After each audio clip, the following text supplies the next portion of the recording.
Welcome to Imperfect Mommy. Our children are constantly looking to us for examples. The term role model doesn't quite cut it here. We are shaping their worldview with every move we make. You see, it's not in the lectures we give or moments where we are actively attempting to teach them. It's in the micro movements we make, the unconscious ways in which we navigate life. We are constantly teaching our children how to show up for themselves, their friends, their future partners, and even their future children. So what can we do to ensure we are raising thoughtful, compassionate, self-aware human beings? We have to become them ourselves. No one is perfect, but we can still all be better, and it starts with self-healing. Let's get to it.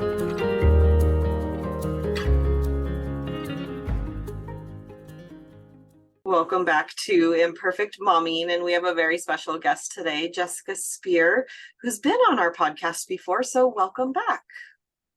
Thank you. Thank you so much for having me. I'm excited to chat with you again. And I'm excited about your book. So today we're going to be talking about teens and their phones, or preteens and their phones. 8-year-olds to 12-year-olds are what your book is written for. So tell us a little bit about your inspiration for the book and who it's for and all that kind of fun stuff. Sure. And so the name of the book is called The Phone Book, and the subtitle is Stay Safe, Be Smart, and Make the World Better with the Powerful Device in Your Hand. This is my third book, and I wrote it for preteens because these days, and actually back in 2021, almost half of 11-year-olds had smartphones. So, and that age is trending younger every year. So I wanted to put a tool out there for kids and as well as families to talk through all the things, we need to think about and know when we actually are out there on our phones. Because let's face it, phones are a window to the world, and it's a little bit of the wild, wild west as far as helping tech companies keeping kids safe online. We're actually not quite there yet. So there's a lot of stuff that I feel like kids and families want to talk through and know as they navigate the online world. What I love about your books is that they're written for the kids. And it's like parents have lots and lots of resources. Whether they take advantage of them or not is another story, but we have lots of resources. And when kids are, or when parents are talking to their kids, I think a lot of times it sounds like the Charlie Brown mom, like wah, wah, wah, wah, wah, wah, right? But so your books are actually talking to the kids, and probably in their language, I would imagine, and like giving them the tools to make better decisions on their own. Yeah, that's exactly, was my goal to write this in a fun and engaging way. So, this book has secret codes and weird facts and stories, real stories about, kids and teens, and what's happening online. So I knew it had to be fun. I knew it had to be engaging, because I'm competing with phones, so it's really hard to compete with screens today as a writer, especially a children's book writer. So I did want to make it fun, but also really informative, because I feel like when kids are more informed users of technology, they're going to make better choices online. Yeah. And I know that one of your topics was FOMO, because that's real, because you said 50% of 11-year-olds, which means that 50% of 11-year-olds don't have it. And my boyfriend reminds me all the time about one of his podcasts. The people that he listens to is a comedian, and does some questionably more things morally as an adult. And he's like, I would never let my kid have a phone as a teenager, or I don't even know how old their kid is, but it's like that kind of makes me feel like, oh well, am I doing the bad thing by giving my son a phone, when the purpose of the phone originally was so that he could talk to his family members, he could talk to his dad, he could talk to me when he's with his dad, that was the original intention. And for sure it's gotten away from that, because phones are a window to the world. And so there's a lot of positive things that he's learned, and then there's been some things that he's done that it's like, oh, I didn't know children would do this. So I've had to learn as a parent too. Oh, it's such a tough place for parents right now. I actually feel for parents because when it comes to tech and screens, we're still in the wild, wild west. Let's face it, this is all still fairly new as far as how do we as parents navigate this? It's really hard. And what I found in my research is, the tech companies aren't yet responding in a way to make a lot of online spaces truly safe for kids. So we have to navigate that too. We are making huge progress towards that, but we're not there yet. And I guess that makes sense. So if we think about cars, so cars were introduced back in the late 1800s. We didn't actually put any seatbelt laws in place until the 1980s, and there was so much resistance to that. It took a century to get seatbelts in place. I feel like we are at that right now when it comes to kids and teens and screens. We are moving a little bit faster, as far as getting some support in place, because right now, this burden does fall on parents. So what is right for my kids, and how do we navigate this, and what are safe spaces online? So it's so much for parents to tackle, which is, again, an inspiration for me writing this book. But it's hard to know, and it depends so much on the kid. It depends on what they're actually doing online, and it depends on your communications with them as a parent. How much you communicating with, just open, honest, informative, communication between the kid and the parent on technology. So there's a lot that goes into it, and there is no clear path right now. We're all just kind of doing the best we can with the information we've got. Yeah. And that's a funny conversation that we had with my boyfriend and I had just the other day um, about parents are in general are not equipped to prepare their kids for everything they're going to encounter in their life, because things are changing. Like, we didn't have, when we were growing up, I turned 40 in 2022, and we turned like 16. I turned 16 around the time that the internet was introduced. So we had time prior to the internet existing or having access to it, and then, the world post then. But our parents couldn't have warned us about, the example that he gave was internet porn, and what that can and does do to you if you go down that rabbit hole. And so there's literally no way that we can really educate our children as parents for everything they're going to have to deal with in their life. And the technology is changing, and kids are getting targeted younger and younger. And I've had to have some difficult conversations with my son about what's an appropriate thing to do with your phone, and appropriate ways to communicate with other people. And it's been educational for both of us. But it's not easy, by any means. So I Yeah. love Oh, that you created this tool. well, it is hard, and so let's just talk just a tad about that whole porn thing, because that is a big issue. The way that a lot of these tech companies are verifying ages is not yet meaningful. And also, you can just find some pretty alarming things just by a web search. That you actually weren't looking for something, but you type in a word, and all of a sudden, oh boy, your kids end up seeing something totally different. So it's really good for parents to know that, what I did learn is that the average age where kids are stumbling upon porn these days is somewhere between like 10 to 12, which means parents need to have conversations prior to that about what this is, and that they might see this, and it can be really disturbing. So that's what online porn today is really different from our generation, where you might have discovered a magazine, Playboy, Playgirl, whatever. What their kids are seeing online is so very different from that, and it can be very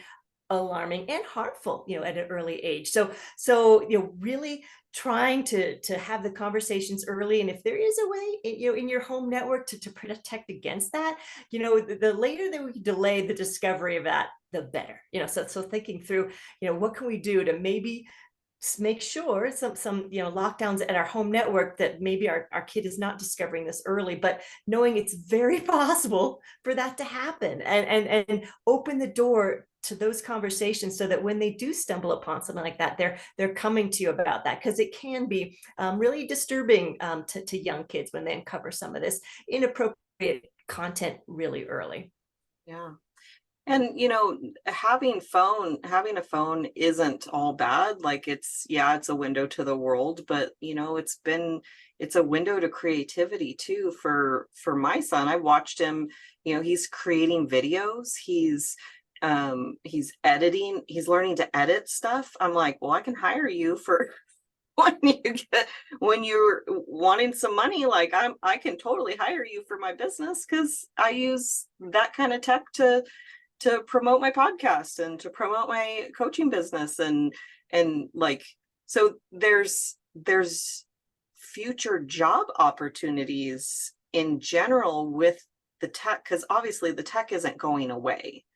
And so trying to completely shut the kids out from it is not feasible, or it's not like, but we can put bumper rails up for them. Yeah, yeah, for sure. And you're right. I mean, there's so many positive. And so, in fact, in every chapter of this book, I try to include a story of something really positive, which is often kids doing really cool things online. So what this is what we're navigating as parents is, really taking advantage of these positives, which are, cool and great for our kids, but also navigating the negatives and helping the kids, be more informed consumers of tech. So chapter one, the title is Why Tech Companies Want You Staring at Your Screen. So I think one great conversation to have with kids is helping them understand the business model of tech companies, which is advertising. So helping them understand that by our eyes on screens, companies are making money. And so having conversations about, have you noticed what ads you're seeing, and isn't that interesting, they seem to know what you like, and they're feeding you ads that you really want to see. And so just helping them understand just the fundamentals of how this whole thing works makes them much more informed consumers of tech, and then balancing that, like you said, again, with the positives, because there are really cool things happening too. My kids are way past me as far as creating things online and being connecting with peers in positive ways and things like that. So it's a tricky thing to navigate. And you're right, it is how starting in the middle school years, it tends to be the primary communication tool for kids. Kids aren't picking up the phone, a landline, or even a cell phone and calling each other now.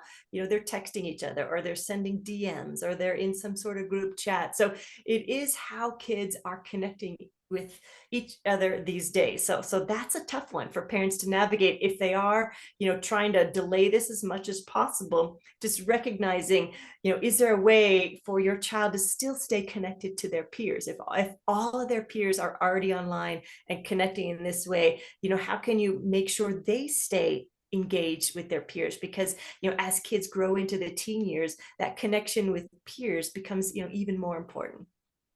Yeah, because I know one of your other books was for teens too, and you were talking about it on the last podcast. Can you refresh my memory about what that book was? I Yeah, remember being excited about that one too. yeah, so my first two books all talk about friendship. So the first one is called BFF, or NRF, Not Really Friends. And that one's a girl's guide to happy friendships. And then my second book is Middle School Safety Goggles Advised. And that dives into all the social dynamics of these preteen years. So that's what I love to explore is, the preteen years and social dynamics. And now a lot of these social dynamics are happening online. So the drama that used to take place within the walls of the school is happening online. And so yeah, in the book I talk about digital drama and how that's different from cyberbullying. So it's a real challenge for kids. It's navigating drama is hard in person. It's especially hard when they're navigating drama online, because it's so instant, and sometimes there's a lot more people witnessing that and involved and engaged in that drama too. So yeah, it's a whole new world out there for kids as they're navigating the social scene.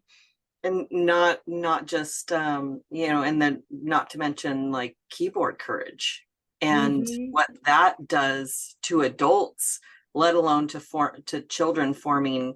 Now, did you, the research is something that is also confusing too. Did you run across the research that says something along the lines of the higher, the more we use our technology, the more time that they're on technology, the higher rate of suicide is? Did you run across that study? What I did find, and the Surgeon General just released a warning on this, is what I did find is there is really consistent research that the longer kids are on social media every day, it increases the chances of having anxiety and depression, which then, as you mentioned, could lead into suicide. So what we're finding is, the more time every day the kids are on social media, the likelihood increases that they would have depression and anxiety. And we know right now we have a real mental health crisis, for preteens and teens in this country. So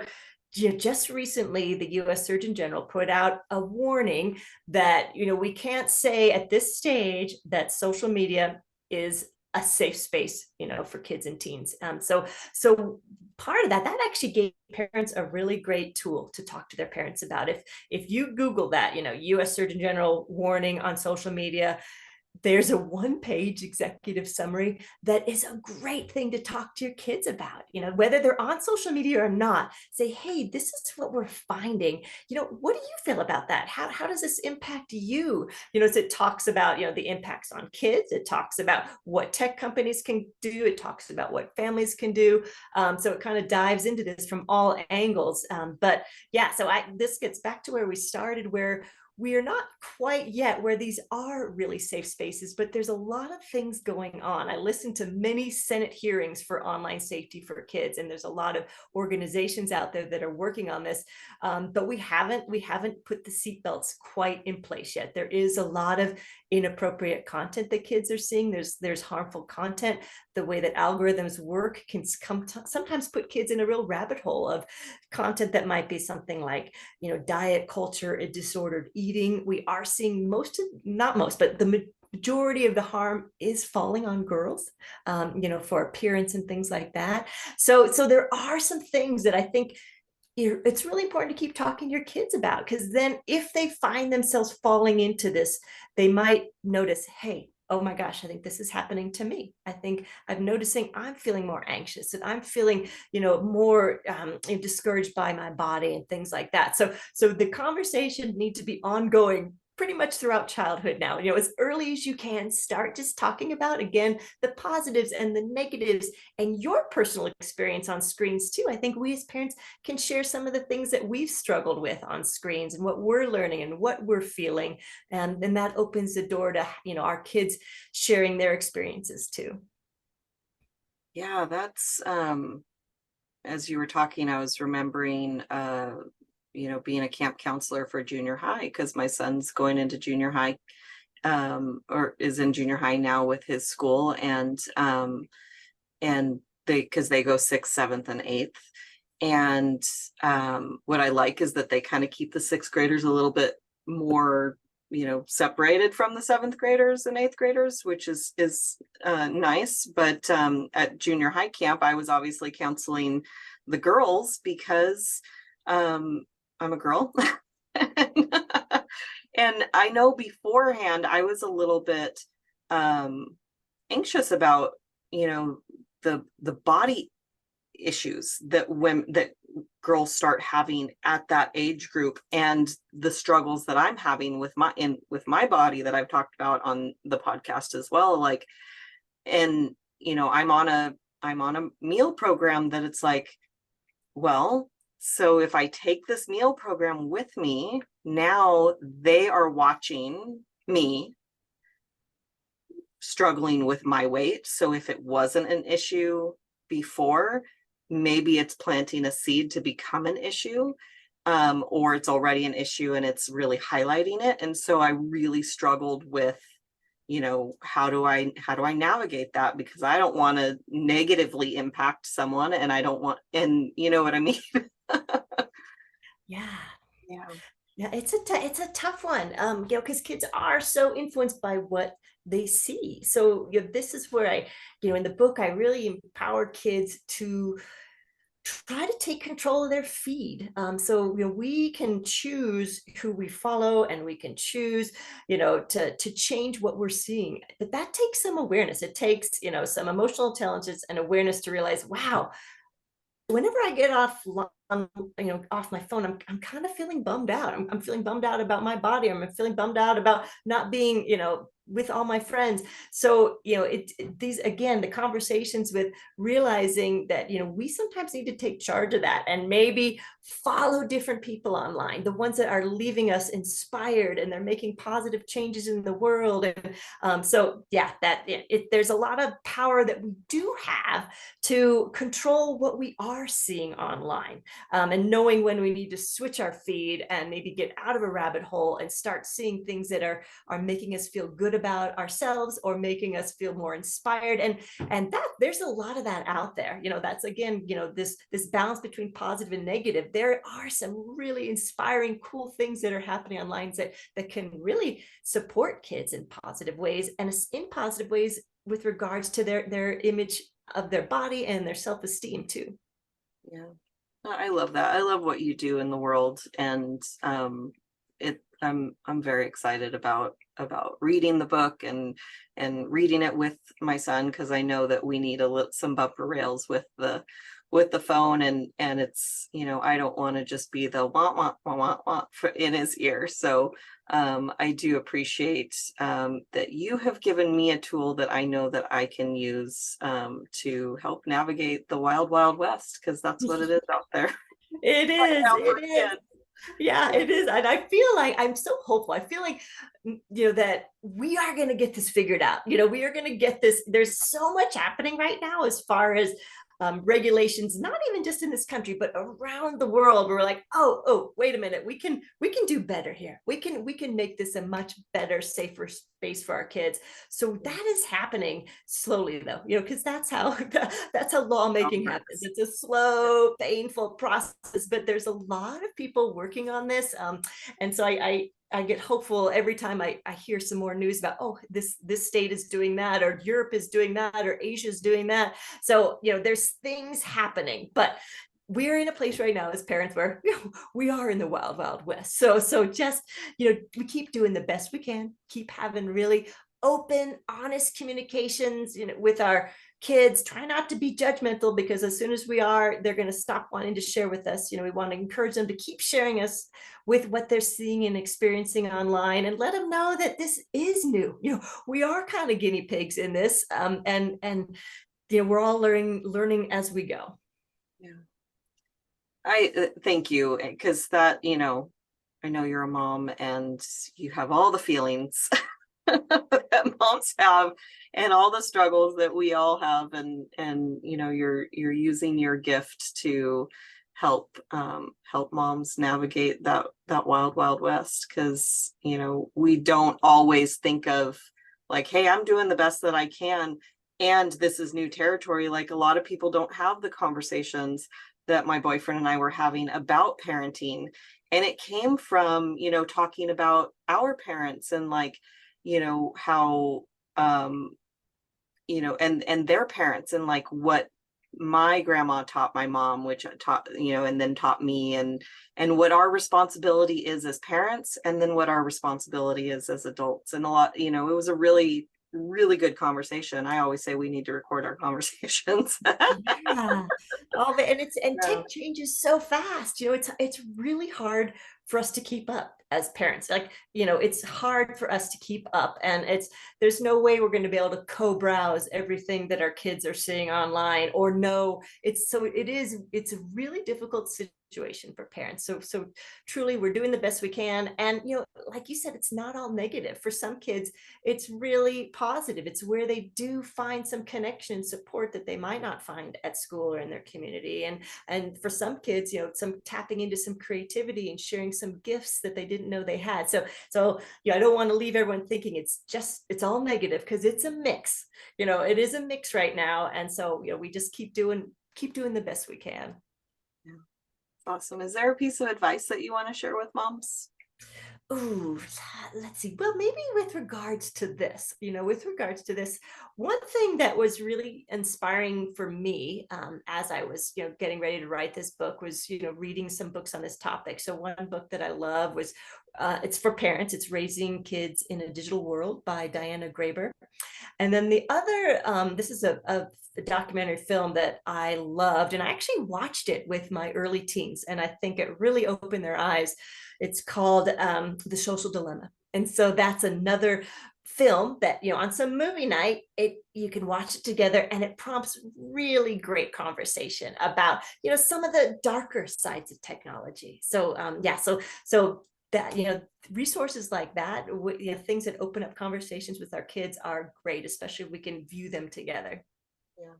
That was a movie I didn't ever watch because the sense that I got was from people talking about it was that it was kind of all doom and gloom, and social media has been something that I've really loved, and I have a love-hate relationship with it sometimes, but like I remember when Facebook came out, and I remember when I first started like really getting into it, and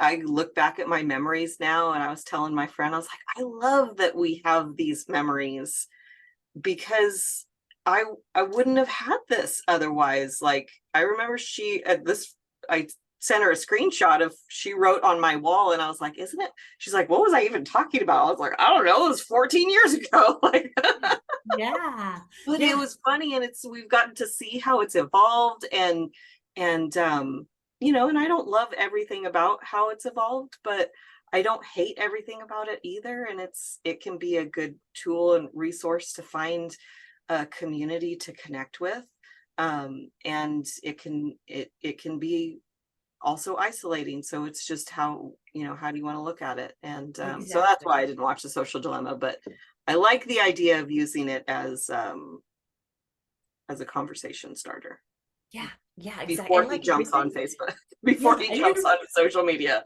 Yeah. and it does, yeah, it does dive into some of the darker parts, but some like which I mentioned earlier, some of the advertising and the algorithms, and but that sometimes can help us just be more informed. When we see the whole picture, but also realizing there's positives too. Yeah, so I love that you're making sure to keep talking about that too, because it is a balance. It's a balancing act. So you mentioned a couple books, and then you mentioned a documentary, so that's awesome. And I love having you on my show. So anytime that you have a new book coming out or want to talk about one of your other books, you are welcome to come back.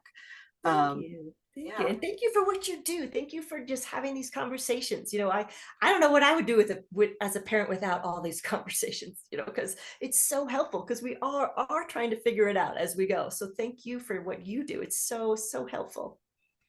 Thank you so much. And what I've been doing is evolving as I have a friend that I started partnering with back in August, and just this is a tool that I know we're going to be able to, your books are tools that we're going to be able to share in our business going forward. So um I'm looking forward to everything that's coming going on. So there will be another episode of Imperfect Momming coming for you all next week. And until then, keep healing. Bye, guys. Thank you for tuning in to Imperfect Momming. It's time for us to step up and realize that our power is not in trying to shape our children. Our power lies in shaping ourselves into the people we want our children to model themselves after. Don't just do it for your kids. Do it for yourself. When you become a more self-aware, compassionate, and confident person, you and everyone around you benefit. For more information about me and my work, visit AliciaLyons.com. That's ALYSIALYONS.com. See you next time.